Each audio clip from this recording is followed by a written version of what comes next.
मी एकदा तुम्हाला पुन्हा विनंती करतो, आपला जो मार्ग आहे हा मार्ग जगा वेगळा आहे. जगात या मार्गासारखा मार्ग नाही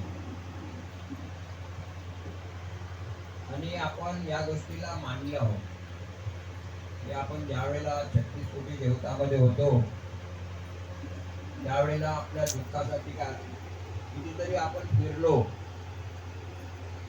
ज्या वेळेला एखाद्याला बाहेर बालीची तकलीफ असते त्यावेळेला या देवाकड त्या देवाकड त्या दवाखान्यामध्ये अशा वेळेला टोटल परिवार त्याच्या मागे फिरत राहते. अरे राहते का नाही? हो.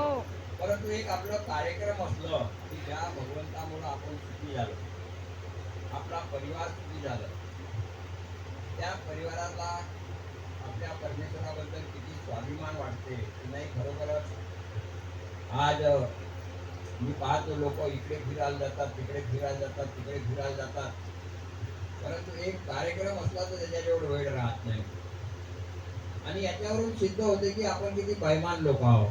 एवढी मोठी शक्ती आणि आपल्या मार्गाचा प्रसार आणि प्रसार झालं पाहिजे. आणि जास्तीत जास्त आपण संख्येनं कुठेही जरी कार्यक्रम असलं तर तिथं मोठ्या उत्सुकतेनं आपण गेलं पाहिजे.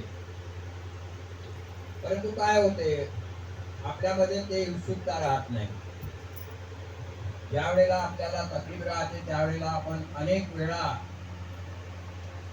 भगवंताला विनवणी करतो की भगवंता मी कुठे चुकतो, भगवंता मी कुठे अरे चुकतो इथंच तू की त्या भगवंताची किंमत करत नाही.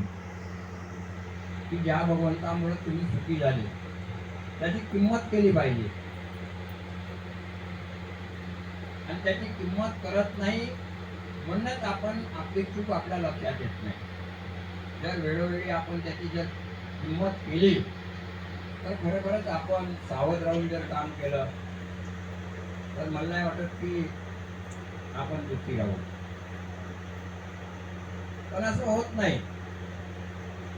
प्रत्येक काय ते नर असो की नारी असो त्यांना खुशी पाहिजे. आता या मार्गामध्ये कोणी दारुडे आले, कोणी बाहेर बाधेवाले आले, कोणी आर्थिक परेशानीनं आले, त्यांच्या जीवनामध्ये जर सुख निर्माण झालं तर त्यांनी या गोष्टीचा विचार करूनच त्या परमेश्वराबद्दल जागृत राहून त्याच्या कार्याबद्दल त्याच्या कार्यक्रमाबद्दल जागृत राहिलं पाहिजे. आता काय होते एक नशीब समजा तुमचे, हे एक नशीब समजा तुमचे की एखादा व्यक्ती या धर्तीवर कुठेतरी पैदा होतो. बाबा सारखं म्हणा की जो आपल्याला ही सेवा वाटून दिली. बाबाच्या